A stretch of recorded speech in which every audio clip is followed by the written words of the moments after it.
ವಿಷಯದ ಬಗ್ಗೆ ತಲೆ ಕೆಡ್ಸ್ಕೊಳ್ಳೋ ಅಗತ್ಯ ಇಲ್ಲ. ಸೂಜಿಗೀಗ ಮದ್ವೆ ಆಗಿದೆ. ಅವಳು ಇನ್ನೊಬ್ರು ಹೆಂಡತಿ ಅಂತ ಆದ್ಮೇಲೆ ಸಿದ್ಧಾರ್ಥ್ ತಲೆಗೇರಿದ ಪ್ರೀತಿಯ ನಶೆ ಕೆಳಗಿಳಿದಿರತ್ತೆ. ಸಿದ್ಧಾರ್ಥ್ ಸಂಪೂರ್ಣವಾಗಿ ನಿನ್ನವನಾಗ್ತಾನೆ. ನಿಜವಾಗ್ಲೂ ಸಿದ್ಧಾರ್ಥ್ ಸರಿ ಹೋಗ್ತಾರ? ಸೂಜಿ ಮದ್ವೆ ಮಾಡ್ಸಿದೀನಿ, ಅದು ರಾಕೇಶ್ ಜೊತೆ ಅಂತ ಅವ್ರಿಗೆ ಸಿಟ್ಟಿರಲ್ವಾ? ಈಗಿದ್ರೂ ಒಂದೆರಡು ದಿನದಲ್ಲಿ ಖಂಡಿತ ಸರಿ ಹೋಗ್ತಾನೆ. ನಾನ್ ಸರಿ ಮಾಡ್ತೇನೆ. ಯಾರು ಅವಳು ಮದ್ವೆ ಮಾಡ್ಲಿಲ್ಲ ಅಂದ್ರೆ ಏನ್ ಮಾಡಕ್ಕಾಗತ್ತೆ? ಇವಳೆ ನಿಂತು ಮದ್ವೆ ಮಾಡಿದಾಳೆ. ಇದ್ರಲ್ಲಿ ತಪ್ಪೇನೋ ಇದೆ. ರಶ್ಮಿ ಇಷ್ಟೆಲ್ಲ ಮಾಡಿದ್ ಯಾರಿಗೋಸ್ಕರ? ನಿನಗೋಸ್ಕರ ಸಿದ್ಧಾರ್ಥ್. ನಿನ್ನ ಮತ್ತೆ ವಾಪಸ್ ಪಡ್ಕೋಬೇಕು ಅನ್ನೋ ಆಸೆಯಿಂದ. ಪ್ಲೀಸ್ ಸಿದ್ಧಾರ್ಥ್, ಈಗ್ಲಾದ್ರೂ ರಶ್ಮಿನ ಅರ್ಥ ಮಾಡ್ಕೊ. ನೋಡು, ಇನ್ನು ವಿದ್ಯಾವಂತ, ನಿನಗೆ ಹೆಚ್ಚಿಗೆ ಹೇಳೋ ಅವಶ್ಯಕತೆ ಇಲ್ಲ ಅಂತ ನಾನು ಅನ್ಕೊಂಡಿದ್ದೇನೆ. ನನ್ನ ಪ್ಲಾನ್ ಎಲ್ಲ ಉಲ್ಟಾ ಆಗೋಯ್ತು. ಕೈಗೆ ಬಂದಿತ್ತು ಬಾಯಿಗೆ ಬರ್ಲಿಲ್ಲ ಅನ್ನೋ ಹಾಗಾಯ್ತು. ಸೂಜಿನ ಎಲ್ಲದಕ್ಕೂ ಅಡ್ಡಗಾಲ್ ಹಾಕ್ತಿದ್ದಾಳೆ. ಎಷ್ಟೇ ಆಗ್ಲಿ ಸ್ಲಮ್ ಕಲ್ಚರ್ ತಾನೆ.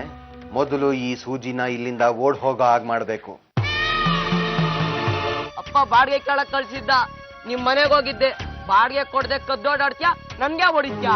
ಮತ್ತೆ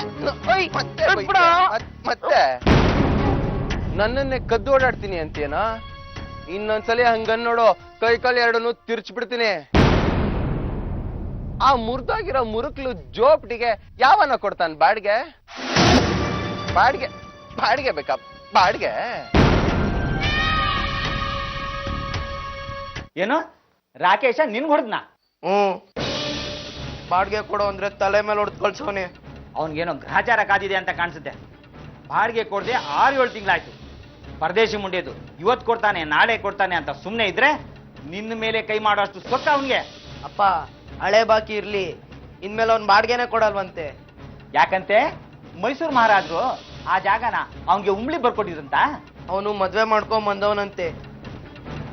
ಅವನ ಹತ್ರ ಬಾಡಿಗೆ ಕಟ್ಟಕ್ ದುಡ್ಡಿಲ್ವಂತೆ. ನಿಮ್ಮ ಅಪ್ಪ ಅದೇನ್ ಮಾಡ್ಕೊತಾನ ಮಾಡ್ಕೊಳಕ್ ಕೇಳು ಅಂತ ತಲೆ ಮೇಲೆ 2 ಬಿಟ್ಟು ಕಳಿಸ್ದ. ನಿನ್ ಮೇಲೆ ಕೈ ಮಾಡಿದಾನಂದ್ರೆ ಸುಮ್ಮನೆ ಬಿಟ್ಬಿಡ್ತೀನ ನಾನು? ಇವತ್ತೇ ಒದ್ದು ಆಚೆ ಆಗ್ಬಿಡ್ತೀನಿ ನಮ್ಗೆ. ಯಾಕೋ ನಿನಗೆ ಪಿತ್ತ ನೆತ್ತಿಗಿತ್ತಿಗೆ ಹಾಕ್ತಿದ್ಯಾ? ತಲೆಗಿರೆ ಕೆಟ್ಟಿದ್ಯಾ? ನನ್ನ ಮಗನ ಮೇಲೆ ಕೈ ಮಾಡಿದೆ ಅಂತ ನೀನು? ಏನೋ ಸಿಟ್ಟು ಟೆನ್ಷನ್ ಎರಡೇಟ್ ಹೊಡೆದೆ. ಏನಿವಾಗ? ನಿನ್ ಟೆನ್ಷನ್ ಬಂದು ಸಿಟ್ಟು ಬಂದ್ಬಿಟ್ರೆ ಎದುರುಗಡೆ ಸಿಕ್ದವ್ರ ಇಟ್ಕೊಂಡು ಹೊಡೆದಾಗ್ಬಿಡ್ತೀಯಾ? ಅದ್ ಯಾಕೆ ಇಷ್ಟ ಆದಂತ ಮಾಡ್ತಿದ್ಯಾ? ಬಾಡಿಗೆ ಕೊಡಿಸ್ತೀನಿ ಬಿಡು. ಯಾವನಿಗೆ ಬೇಕು ಬಾಡಿಗೆ? ನನ್ ಮನೆ ಖಾಲಿ ಮಾಡ್ಬೇಕು ಅಷ್ಟೇ. ಇಂಥ ಅಯೋಗ್ಯರಿಗೆ ಅಯ್ಯೋ ಪಾಪ ಅಂದು ಪ್ರಯೋಜನ ಇಲ್ಲ. ದಯವಿಟ್ಟು ಹಾಗೆಲ್ಲ ಮಾಡ್ಬೇಡಿ. ಇದೊಂದ್ಸರಿ ನಮ್ಮನ್ನು ಕ್ಷಮಿಸ್ಬಿಡಿ. ಸುಜಿ, ನಿನಗೇನ್ ತಲೆ ಕೆಟ್ಟಿದ್ಯಾ? ಹೋಗಿ ಹೋಗಿ ಈ ಕಟ್ಕನ ಹತ್ರ ಕ್ಷಮೆ ಕೇಳದ? ನಡಿ ಸುಜಿ, ಈ ಮನೆಕಿನ ಇವನು ಮುಖದ ಮೇಲೆ ಬಿಸಾಕಿ ಇಲ್ಲಿಂದ ಹೊರಟೋಗೋಣ. ಏಯ್, ಎಷ್ಟೋ ದಿಮಾಕು ನಿಂಗೆ? ನೀನ್ ಮಾತಾಡ್ದಂಗ್ ಕೇಳ್ತಿದ್ರೆ ಮೈಯೆಲ್ಲ ಉರಿತದೆ. ನೀನ್ ಒಬ್ನೇ ಏನಾದ್ರು ಇರ್ತಿದ್ರೆ ನಿನ್ ಕುತ್ತಿಗೆಗೆ ಕೈ ಹಾಕಿ ಹೊರಗಡೆ ದಬ್ಬಿ ಬಿಡ್ತಿದೆ. ಮನೆಯಲ್ಲಿ ಹೆಣ್ಣಿಟ್ಟಿದ್ದಾರೆ, ಅವರನ್ನ ಇದ್ದಕ್ಕಿದ್ದಾಗೆ ಹೊರಗಡೆ ಹಾಕುವಷ್ಟು ಅಯೋಗ್ಯ ನಾನಲ್ಲ. 2 ದಿವಸ ಟೈಮ್ ಕೊಡ್ತೀನಿ. ಅಷ್ಟರಲ್ಲಿ ಮನೆ ಖಾಲಿ ಮಾಡಿದ್ರೆ ಸರಿ, ಇಲ್ಲ ಲಾರಿ ತರಿಸಿ ಸಾಮಾನೆಲ್ಲ ಒಳಗಡೆ ಹಾಕಿ ಹೆಂಗೇರಿ ಮೂರಿಗೆ ತಗೊಂಡೋಗಿ ಬಿಸಾಕಿಸ್ಬಿಡ್ತೀನಿ. ಹುಷಾರ್.